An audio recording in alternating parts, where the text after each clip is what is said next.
দর্শক স্বাগত জানাচ্ছি সিলেট সরাসরি সম্প্রচারে। আমি ভূপেন্দু তালুকদার, ক্যামেরায় আছেন শহীদুল ইসলাম সবুজ। বিএনপির ডাকা টানা অবরোধ এবং হরতালে বেশ কিছুদিন ধরেই স্থবির হয়ে আছে সিলেট সহ পুরো দেশ। তবে আজকে যদি আমি সিলেটের চিত্রটা বলি, বিএনপির ডাকা হরতালে সিলেট অনেকটাই স্বাভাবিক রয়েছে। সকাল থেকেই দোকানপাট খুলতে শুরু করেছে। সরকার পতনের একদম বিএনপি চেয়ারপারসন খালেদা জিয়া সহ নেতৃবৃন্দের মুক্তির দাবিতে বিএনপি এই হরতাল পালন করছে। এছাড়াও দ্বাদশ জাতীয় সংসদ নির্বাচনের যে তফসিল আছে, সেই ঘোষিত তফসিলকে বাতিল করার জন্য বিএনপি মূলত এই হরতাল পালন করছে। এতদিন ধরে টানা হরতাল এবং অবরোধ পালন করে আসছে, তবে এইবার কিন্তু একটু ভিন্ন ধরনের কর্মসূচি দিয়েছিল তারা। একই সাথে হরতাল এবং অবরোধ কর্মসূচির ডাক দিয়েছিল বিএনপি, যার গতকালকে আমরা দেখেছি সিলেট সহ পুরো দেশে অবরোধ পালিত হয়েছে এবং আজকে হরতাল পালিত হচ্ছে। যদিও হরতালের খুব একটা প্রভাব সিলেটে পড়েনি, কেননা সকাল থেকে সিএনজি চালিত অটো রিক্সা, মোটরসাইকেল এই ধরনের যানবাহনের সংখ্যা কিন্তু সকাল থেকে সিলেটের সড়কে বেশ দেখা যাচ্ছে। পাশাপাশি আমি যদি দূরপাল্লার যানবাহনের কথা বলি, আন্তজেলা বাস চলাচল অনেকটাই স্বাভাবিক রয়েছে। দূরপাল্লার দু একটি বাসও আমরা সিলেট কেন্দ্রীয় বাস টার্মিনাল থেকে ঢাকার উদ্দেশ্যে ছেড়ে যেতে দেখেছি এবং এখন পর্যন্ত সিলেটের কোথাও কোনো ধরনের সহিংসতা বা নাশকতার খবর হরতালের সমর্থনে পাওয়া যায়নি। বিএনপি নেতা কর্মীরাও এই টানা হরতাল এবং অবরোধ কর্মসূচি পালন করতে গিয়ে অনেকটাই কোণঠাসা হয়ে পড়েছেন।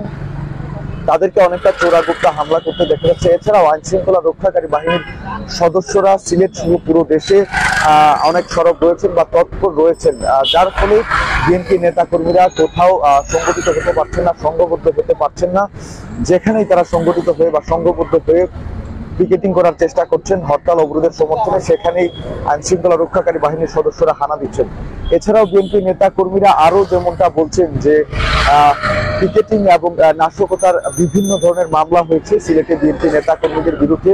সেই সব মামলায় আইন শৃঙ্খলা রক্ষাকারী বাহিনীর সদস্যরা প্রায় প্রতিদিনই বিএনপি নেতা কর্মীদের বাড়িতে তল্লাশি চালাচ্ছেন, তাদের গ্রেপ্তারে অভিযান চালাচ্ছেন, যার ফলে বিএনপি নেতা কর্মীদের অধিকাংশই এখন ঘর ছাড়া হয়ে পড়েছেন। আর ঘর ছাড়া হয়েও করা পাহারা উপেক্ষা করেও তারা মাঝে মধ্যেই কিন্তু আমরা দেখছি সিলেটের বিভিন্ন জায়গায় ঝটিকা মিছিল করে বা পিকেটিং করে তারা তাদের যে চলমান আন্দোলন রয়েছে সেই আন্দোলনকে সচল রাখার চেষ্টা করছেন। তবে এটি তাদের জন্য দুরূহ হয়ে পড়েছে।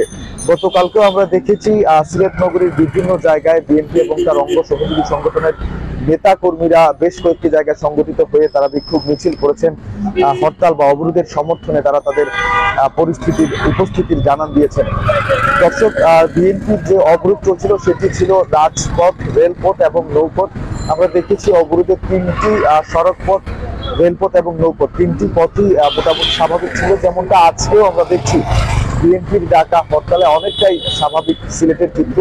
খোলা রয়েছে সব ধরনের স্কুল, কলেজ, অফিস, আদালত, বেশ কিছু যে স্কুলগুলোর বার্ষিক পরীক্ষা চলছে, এছাড়াও বিভিন্ন শ্রেণীর যে পরীক্ষাগুলো চলছে সেইগুলো চলমান রয়েছে। বেশ কয়েকটি বিদ্যালয় আমরা ঘুরে দেখেছি, সেখানেও কিন্তু স্বাভাবিকভাবে পরীক্ষা অনুষ্ঠিত হচ্ছে, ছাত্রছাত্রীরা অংশ নিয়েছেন এবং মানুষ কাজ সারতে চাচ্ছেন। তারাও কিন্তু একইভাবে আমরা দেখছি যে রাস্তায় বেরিয়ে এসেছেন এবং অনেকটাই নির্বিঘ্নে চলাচল করতে পারছেন, সব ধরনের যানবাহন যেহেতু চলাচল করছে। অপরদিকে আমরা দেখছি যে আওয়ামী লীগ সহ অন্যান্য দলের নেতৃবৃন্দ যারা দ্বাদশ জাতীয় সংসদ নির্বাচনে অংশগ্রহণ করতে যাচ্ছেন, তারা মনোনয়নপত্র দাখিল করছেন। সিলেটে জেলা প্রশাসকের কার্যালয়ে যে রিটার্নিং অফিসারের কার্যালয় খোলা হয়েছে, সেখানে এসে তারা তাদের মনোনয়ন দাখিল করছেন। পুরো আওয়ামী লীগ সহ অন্যান্য দল, জাতীয় পার্টি সহ অন্যান্য যেসব রাজনৈতিক দল যারা দ্বাদশ জাতীয় সংসদ নির্বাচনে অংশ নিচ্ছেন, তাদের মধ্যে আমরা একটি সাজ রব উৎসব মুখর পরিবেশ দেখতে পাচ্ছি। তারা কিন্তু কালকে থেকে আমরা কালকেও যেমনটা দেখেছিলাম সিলেটে এক আসনের জন্য মনোনয়ন সংগ্রহ করেছিলেন বর্তমান পররাষ্ট্রমন্ত্রী ডক্টর একে আব্দুল মোমেন, তিনিও গতকালকে মনোনয়নপত্র দাখিল করেছেন। আজকেও আওয়ামী লীগ সহ অন্যান্য দলের বেশ কয়েকজন মনোনয়ন সংগ্রহকারীদের দ্বাদশ জাতীয় সংসদ নির্বাচনের তাদের আজকে মনোনয়ন জমা দেওয়ার কথা আছে। সকাল থেকেই কিন্তু আরো দুজন প্রার্থীকে আমরা দেখেছি তারা এখানে মনোনয়ন দাখিল করেছেন। অর্থাৎ বলাই চলে একদিকে যেমন আওয়ামী লীগ সহ অন্যান্য রাজনৈতিক পরিবারের সাজ রব বিরাজ করছে, বিএনপি এখনো তাদের এক দফা দাবিতে অনড় রয়েছেন এবং তারা এখনো একই কথা বলছেন যে তারা এই সরকারের অধীনে অর্থাৎ বর্তমান সরকারের অধীনে কোনো ধরনের নির্বাচনে যাবেন না। দ্বাদশ জাতীয় সংসদ নির্বাচনের যে তফসিল ঘোষণা করা হয়েছে সেই তফসিলকে বাতিল করার জন্য তারা এখনো দাবি জানাচ্ছেন এবং চলমান যে আন্দোলন আছে সেই আন্দোলনকে আরো কঠিন থেকে কঠিনতর করবেন এমনটাই বার্তা দিচ্ছেন বিএনপির সংশ্লিষ্ট নেতা কর্মীরা। তবে সিলেট সহ পুরো দেশে এখন পর্যন্ত বিএনপি সরকার পতনের এক দফা দাবিতে যে আন্দোলন চালিয়ে যাচ্ছেন, তারা বলছেন এই আন্দোলনটি তাদের ডু অর ডাই আন্দোলন। তারপরেও এখন পর্যন্ত আমরা সিলেটে, অন্তত সিলেটে এখন পর্যন্ত বিএনপিকে তাদের এই আন্দোলনের সমর্থনে বা সপক্ষে এখন পর্যন্ত খুব একটা জোরালো অবস্থানে যেতে দেখিনি।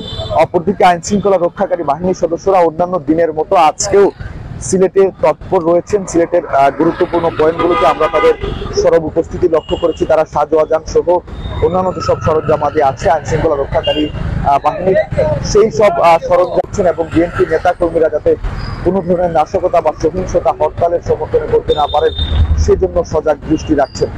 দর্শক, বিএনপির ডাকা সরকার পতনের এক দফা আন্দোলন এবং ঘোষিত তফসিল বাতিল করার প্রতিবাদে যে আন্দোলন কর্মসূচি পালন করছে তারই ধারাবাহিকতা তারা সিলেট সহ পুরো দেশে হরতালের ডাক দিয়েছিল। সেই হরতালের সিলেট থেকে সর্বশেষ খবরাখবর জানাচ্ছিলাম। আমাদের সাথে থাকার জন্য সবাইকে অসংখ্য ধন্যবাদ জানাচ্ছি। পরবর্তী আপডেট পেতে অবশ্যই সিলেট ভিউর সাথে থাকুন।